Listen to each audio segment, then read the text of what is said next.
Welcome to the Super Abundant Life podcast, where we teach the Bible in a simple, authentic, and practical way so that Christians can skillfully apply the Word of God to create supernatural results in every area of life.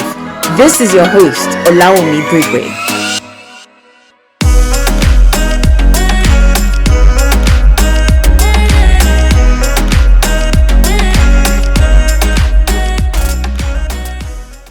Moving on now to what we're talking about this week. And if you're anything like me, this will help you. This will be relevant to you. And I think this episode would touch pretty much anyone or everyone in one way or the other. But in particular, if you're the kind of person whereby you sort of build castles in your head, where you have this idea, you have this vision, and you just keep building it up and it's so perfect in your head. But then when we compare it with what's actually happening on ground or in reality, is like nothing. It's like a wilderness compared to the castle that you built in your mind. And this tends also to happen to people that are visionaries, and I'm literally describing myself. So this is something that I've struggled with a lot in the past, and till today I have to take intentional steps by the grace of God to overcome it, because it's my makeup, it's my kind of personality. I'm the kind of person that I can see very clearly. I can sit down and I have a vision, but when it comes to details the details of actually saying, okay, let's do the mundane that will literally take you there, I'm bored. I just want to go towards this vision. I just want this vision to manifest right now. And for a long time I suffered, because I think I shared on one of the podcasts prior to this, I will link it in the show notes, about how I was always starting things but never finishing them for the very same reason. So what am I talking about today? I've titled it Stop Thinking and Start Doing: How to Transform Big Ideas into Meaningful Action. So many of us have dreams. We have dreams that we've carried for years. I'm talking 10, 15 years for some people. And we've just carried these dreams. They're so beautiful. Every now and then it's like you take it out of your proverbial box, and then you start admiring this dream and this vision, how beautiful it is. But then if someone asks you, so what have you done towards it? Meanwhile, you've been carrying this thing for like 5 years, or what have you done? Well, the timing is not right. Well, the economy. And we start to give all sorts of reasons, quote and unquote, excuses, why we haven't really taken action towards it. So what I want to help you do today is to be able to take meaningful action, to translate from dreamland into reality. That dream that you've been carrying for such a long time without any evidence, physical evidence on the outside that you're actually moving towards it. I want to give you very, very clear strategies to help you take it from dreamland into reality, right? Because that's what I had to, train myself to do. Because like I said, this is something that till today, I have to intentionally make sure that I'm taking action. So I've put some structures around myself to make sure that I'm not just stuck in my head, just thinking and overthinking to the point that you get overwhelmed. And it's just too much. I don't even know where to start. And then you just leave the thing and move on to the next one. Meanwhile, that dream will not let you go. So are you in? Okay, so like I said, I'm going to be sharing the strategies with you, and what I'm actually going to be teaching today is one of the pillars in my coaching program. So anyone that comes to me for coaching, this is one of the things that we do. So you guys are getting my coaching for free. So I'm being very helpful. So I'm going to teach it to you today. You're getting it for free, but the execution obviously is not free. It's easy to get this information. To actually do it is another matter. So come and get coached. So if you want to summarize what the problem that I'm going to be helping you solve today is where you have big dreams, but then you have not taken any meaningful action towards it. A big dream that you've had for years and no meaningful action. That's the problem that I'm going to be helping you solve today, so that you can actually begin to take steps towards it. And before you know it, you have gone a long way towards it. And like, what was I afraid of in the first place? Now, the first thing I want to say to you is this.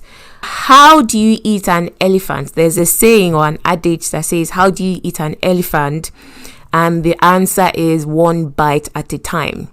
So what I call this is the power of thinking small. I know we all love to think big. You've taken that vision, you've multiplied it to the point that it's so big in your eyes and you're just admiring it. But that also has a counterproductive side, because it's now so big that you're like, where do I even start? You've seen yourself becoming the CEO of a multinational. Meanwhile, you're just a middle manager or something. And like, how is it ever going to happen? And you're just stuck because the dream is too big for you to actually execute in one go. So it's called the power of thinking small. That's what I call it as part of my coaching program. And the principle is, in order to eat an elephant, you need to eat it one bite at a time. Before I go on to describe that strategy to you, I want to highlight 3 misconceptions about big ideas or dreams or whatever it is you want to call it, big goals, the things that you are carrying. There's some misconceptions that have actually paralyzed people, that have caused them to either never take action, or they begin to take action and then they stop. All right, they counter some kind of failure and then they give up. So what I want to do, first of all, in the first part of this episode, is to highlight 3 things that you need to know.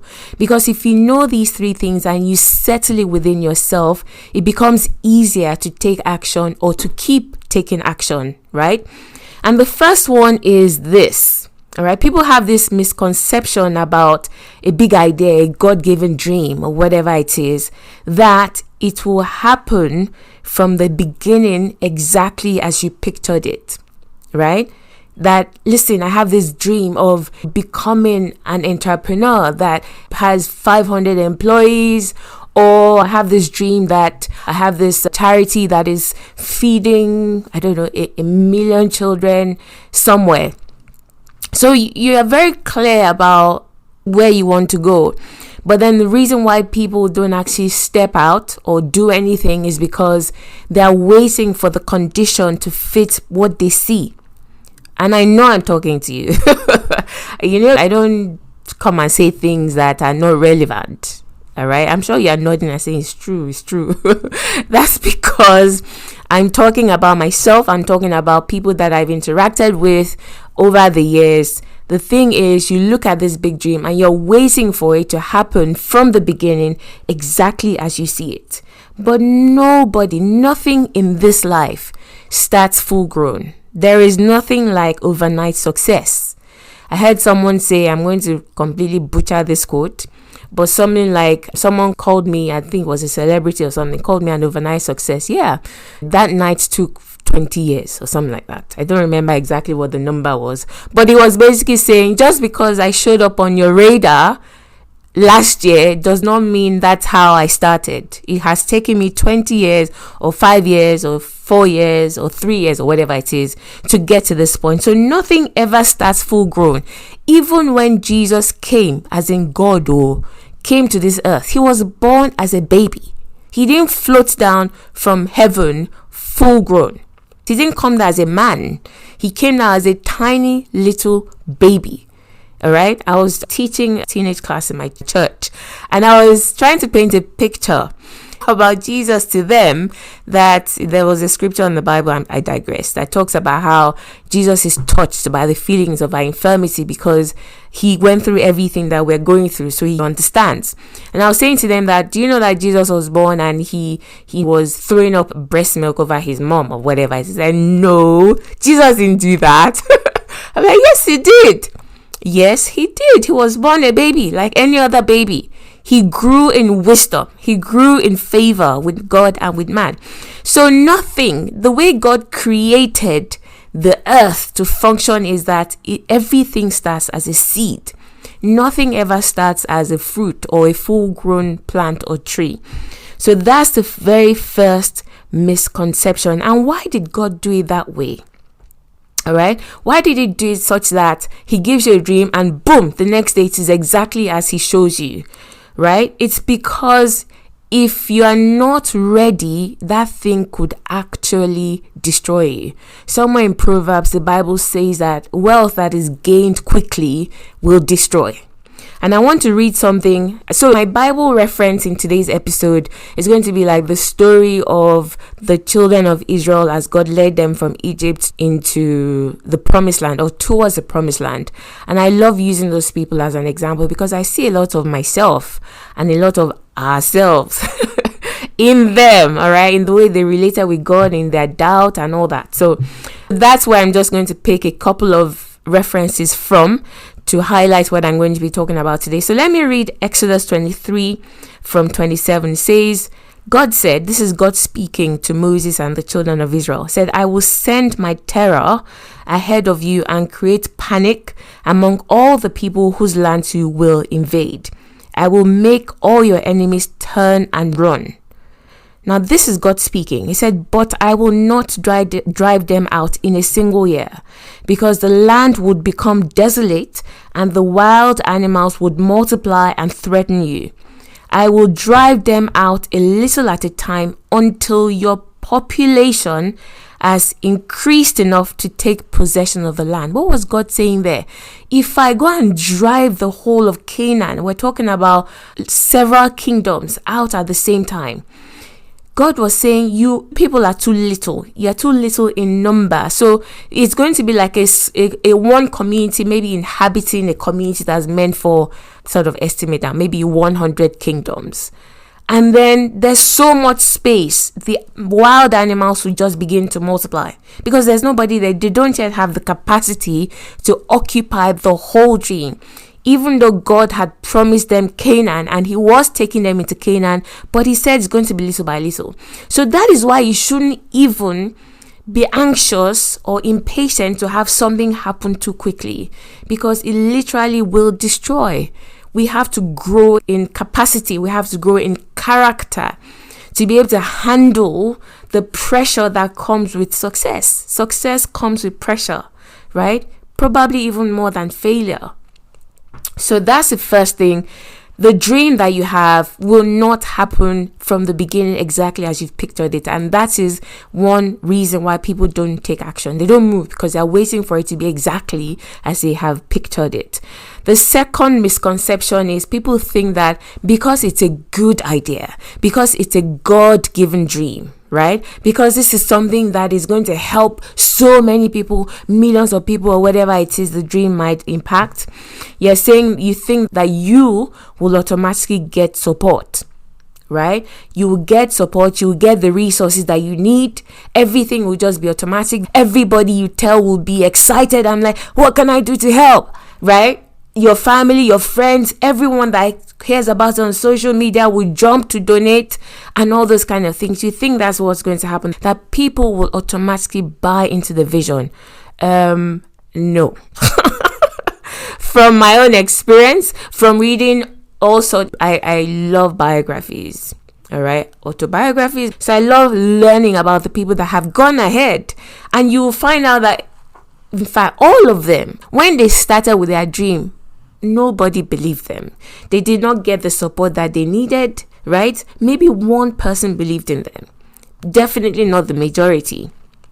All right. So one thing you need to understand is you must, and I say this because this is actually one of the main reasons why people don't pursue their dreams, because they're afraid of failing. But failure is part of the process. So one thing I want to say to you is you must expect failure and challenges as part of the process. It is not going to be smooth sailing from beginning to end. Why? Because you're going against the grain. You're going from level 1 to level 10. Surely you're going to have to go against some kind of pressure to get there, right? If I want to climb from floor 1 to floor 10, and I'm taking the stairs, I'm going against gravity. I'm going to have to exert some energy to overcome the pressure that is pushing me down. That is the nature of the world that we live in. So just because it's a good idea or a God-given idea does not mean it's going to be easy. In fact, it will not be. So if you have the mindset that there will be challenges and there will be many failures along the way, you will start and then you will keep going. You will not stop. Right? I want to read this. Numbers 14, 2-4. Right? Say challenges. Was it God that called Moses to come and lead the children of Israel out of Egypt and take them? This was a good idea. I mean, they were slaves. These guys were slaves. And God said, I'm taking you to a land that is flowing with milk and honey. To a land you have houses that you did not build. You eat from your own vegetable gardens, etc. It painted a beautiful picture. You will think that every step of the way they'll be like, I know where we're going. We're going to a land flowing with milk and honey. So it doesn't matter what comes against us. We're going to go. But from the very beginning, one of the main downfalls of the children of Israel was they never expected challenges. So the moment they encountered any kind of failure or challenge, they basically reverted to, we want to go back. This is too difficult, right? Because they didn't expect it.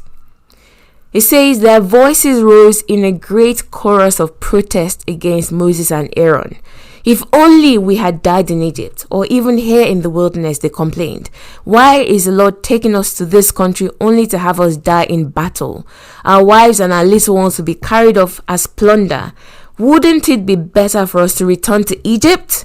Then they plotted amongst themselves, let's choose a new leader and go back to Egypt.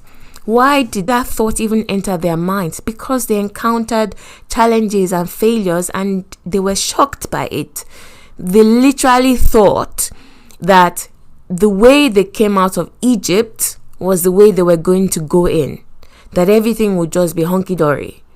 Right? That everything would just be smooth. God would just wave this and wave that and just wave his hand and all the giants in Canaan would die and then they will go in. Right? But no, that's not how things are.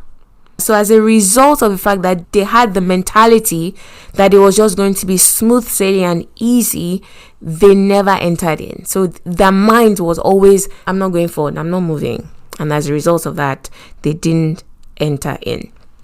And the last one, and this one as well, trips a lot of people up because they're surprised when this happens and they misinterpret it.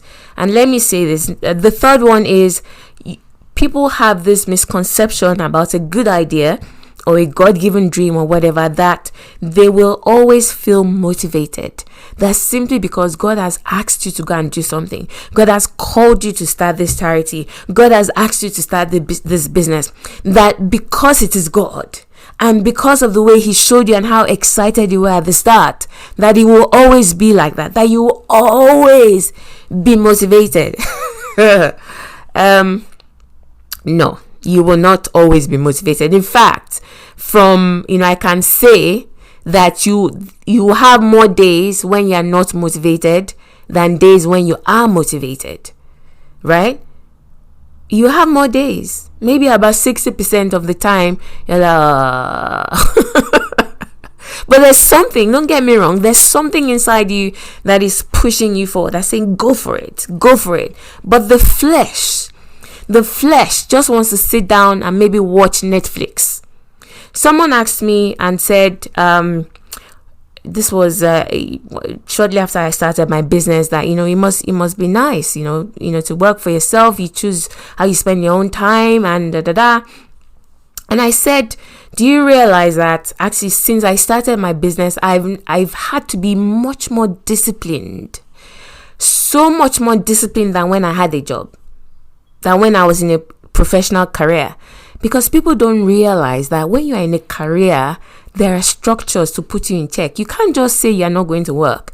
Try that too many times and you don't have a job to go to. They'll sack you, right? But if you're working for yourself or you're leading a company and nobody per se is holding you accountable like that, you can't. Look, it's so easy. So there are days, many days where as a business owner, I'm just like, I just don't want to do this today. Now, when I get into it, right, because of discipline, I will still do it. When you begin to do it, the joy rises within you. Like, oh, I love this. And then you remember again that it's something that you love and enjoy. But I'm saying it's not always automatic. It is not always automatic. So what that means is you cannot rely on motivation.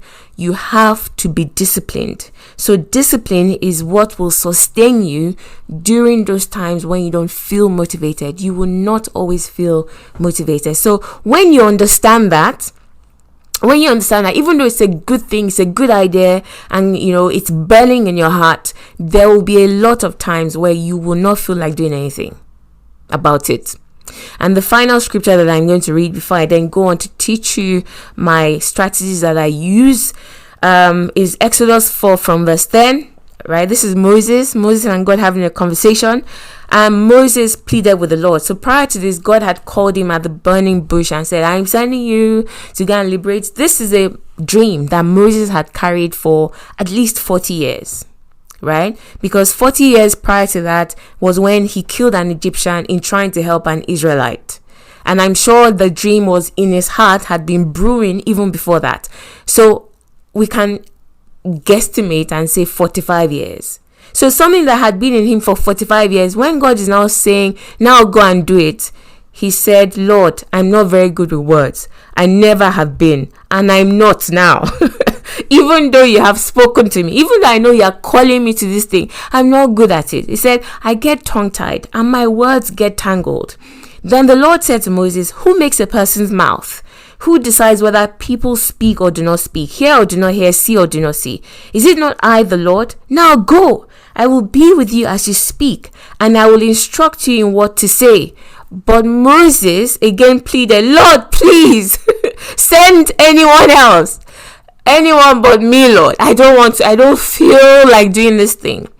This is a dream that this guy has carried for 45 years, right? About that. And the opportunity comes and says, I don't want to do it. You see what I'm saying? You will not always feel motivated. If you rely on motivation to say, when I feel motivated, then I know that it's really a dream from God. Not necessarily. Okay? So I hope that's settled. Now, what I'm going to do now is to teach you. There are 4 steps that I'm going to teach you how to take a dream that you have in your head, those castles that you have built. You see very clearly what the vision is, but you've been carrying it, you haven't done anything about it for a long time, right? Whether it's fear of failure, whether it's lack of clarity, or whatever it is, what I'm going to do today is to help you transform it into meaningful action, to take your big ideas and to transform them into meaningful action. So there are 4 steps that I'm going to take you through, right? The first one, step 1, the first thing you need to do is identify your starting point. Now, let me say this. Before you get to this point, you already know what the dream is. So I'll give an example. I'm going to be using the example of career progression, and that's the example that I'm going to use throughout breaking down these steps. So someone says, I'm currently maybe not even in any kind of leadership. So I'm here and I'm, entry-level employee or whatever it is, but I keep seeing myself as a senior leader. I keep seeing myself, in a boardroom, whatever it is, right? So it's very clear. So before you can even start this, you know very clearly what it is that you want, what the business is that you want to start, the lives you want to impact, and all that. Okay? So the first step is you have to be brutally honest about your starting point. And I mean brutally honest. Don't exaggerate what your starting point is. So the person that says, let's just says, okay, I want to be CEO of a company, right? I want to be CEO of a particular company that I work in. And at the moment, I'm just, let's say I'm a supervisor. And there's several levels ahead of me that will take me to CEO. The first thing you need to do is you have to identify your starting point. And I don't just mean your position or your job description, right? Or your job title rather. right? What you need to do is identify what are the skills that you currently have. Where are you? Where are you currently? What are your strengths? What are your weaknesses? Right? You have to paint, and the same way you very clearly painted a picture of where you want to go, you need to paint a very accurate, as best as you can, picture of where you are currently. And I'll tell you why that's important when we go to step 2. Okay? So for example, the children of Israel, God said he was taking them into the promised land. Now, the first thing Moses will do is, where are these people?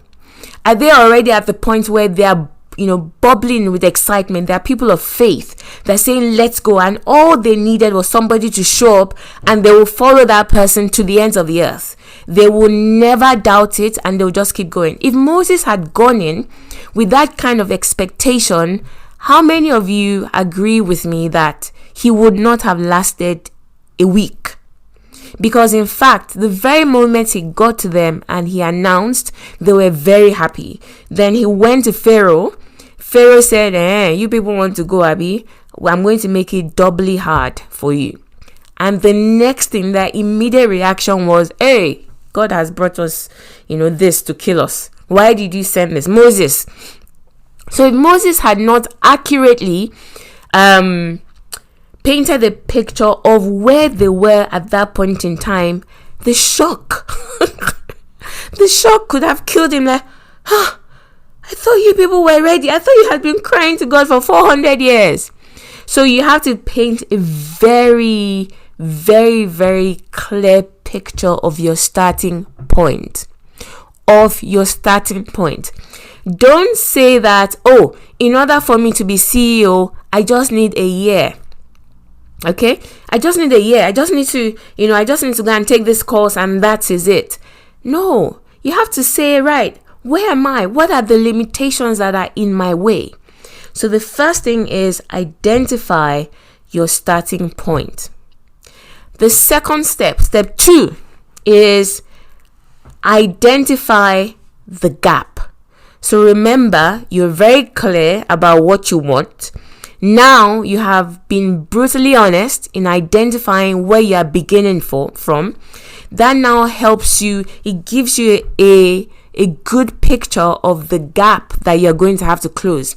Now, like I said, the reason why you must be brutally honest in identifying your starting position is if you underestimate the gap.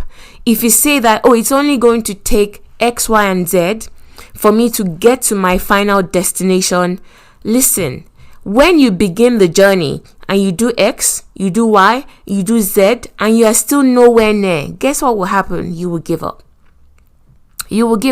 So someone thinks, in order for me to progress from maybe a supervisor role to go and become CEO, I just need to go and do a master's degree. Once I do my master's and I come back, then I'm going to be qualified to go for CEO. Then they do the master's, they come back, and they don't even get promotion to the next level. Somebody else gets promoted.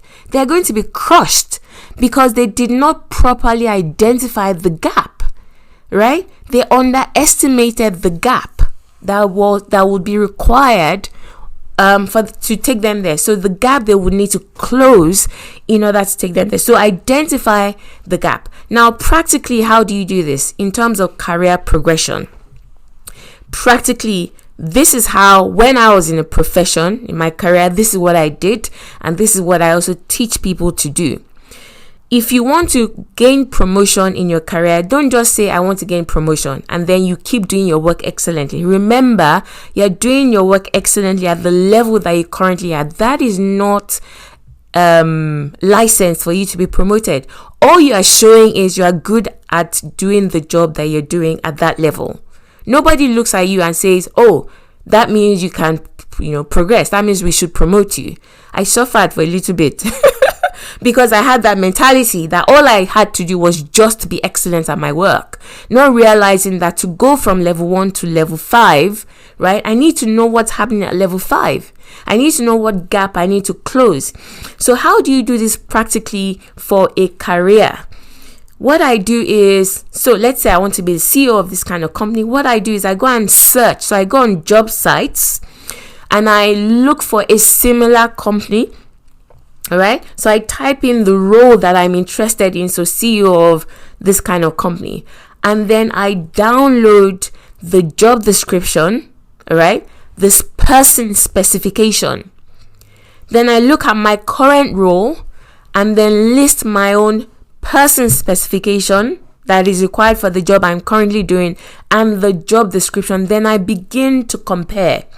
Then I begin to cross off the things that are already, simply by being exceptional at my current job, that automatically I can say I did this, I did this, I did this, I did this. And that is solid evidence, right?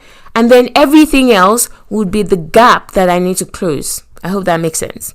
So by using a job description, so don't just take on, maybe take 2 or 3 or even 4, and then compare them with your current job description or person specification for your current role, and then begin to mix and match and say, right, this one, create another list and write down everything that your current person specification and job description does not require you to have or to do. That is your gap in terms of career progression. So what you now need to do is the next one, step 3. This is a coaching session, so today is going to be quite quick. Step 3 is, once you have properly identified the gap. So for someone looking for promotion, you've identified the person specification. That is, who do I need to be? So things like the qualities that you need to have, the kind of attitudes that you need to have. You've rightly identified the skills that you need to acquire. You've rightly identified what the job description difference will be. Okay, so you have all of that. That's your gap. Step 3 is you cannot eat an elephant one time at once. So you have to break it down. So your step 3 is to now think, okay, these are the things that I need to accomplish while still in my current role that will make me eligible, that will help me close the gap, that will take me from supervisor to CEO. Then what you do is, step 3, you break that gap into installments. So don't try to attack everything at the same time. That is a license for getting completely overwhelmed and then you give up. Because unless it is, we want to go from level 1 to level 2. If it's a small gap, then go for it. Do you understand? But what I'm talking about is the big dream that you've been carrying. Something massive that you are just paralyzed by how big it is. That is what this episode is focusing on. So you break that gap down into installments, and you could say that, okay, these are all the lists. These are the things that I need to accomplish, that I'm going to work towards, that will put me in very good stead to apply for this job and get it. Then you begin to divide it into installments. So you could say, right, I'm going to give myself 6 months or 1 year to work on this and together. So if it's a year, you say in Q1, in the first quarter, this is what I'm going to focus on. So you divide it into 4 installments. You divide it into 4. Now there's something here that I'm not going to share because I can't give you all of my coaching secrets, right? There is something that you must do when you're dividing it into installments. All right, but I'm not going to share that. You need to come and get coached. Okay, but you divide it into installments. So as I gave the example, if you're giving yourself a year, you say in Q1, so you divide it into 4 installments, saying Q1, this is what I'm going to focus on, right? And then the last one is what I already mentioned. So step 4 is very important. It's very important. Remember, how do you eat an elephant? 1 step at a time. Step 4 is to focus all your attention and your energy, any attention, any energy, any money, any resource, whatever time you have that you are dedicating to gaining that promotion. Only focus everything entirely on just 1 installment.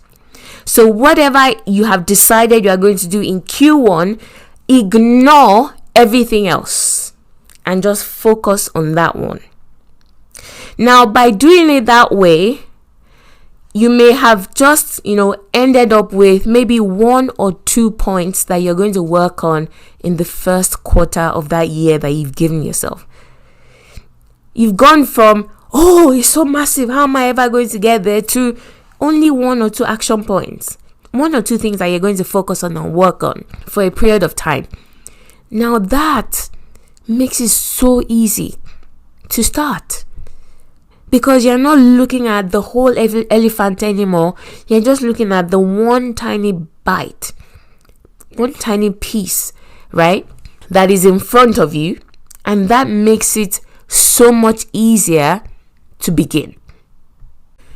It certainly works. This is how, remember I said at the beginning, this is something that I still have to intentionally overcome, because my nature, my personality is, I'm a visionary. I keep dreaming and imagining that, okay, this is where God is taking me, to come down to reality and begin to do the mundane. It's not very easy for me. So this is how, all these years, whatever progress I made, this is how I've accomplished it. And it is not just like a one-hit wonder that only works only for me. When I teach GEMS, this is what I teach in GEMS as well, and it has worked for several of my clients. It works. It definitely works. So very simple steps, 4 steps. Number 1, identify, be brutally honest in identifying your starting point. Don't go and overhype yourself. Don't go and overhype your endurance or your discipline or your motivation, for example, and say, oh, I want to lose 50 pounds. Oh, it's only going to take me, 4 weeks, because once I set my mind to it, I'm just going to go. If it was that easy, then you would have done it, right? So you have to rightly estimate your strength in that area. If you overestimate your strength or your capacity in that area, guess what's going to happen? You will underestimate what it will require, and once you hit a snag, you're going to give up. So identify your starting point very clearly. You already know your finishing point, right? So number 2, identify the gap and do practical things. Practical things, I gave the example of career progression.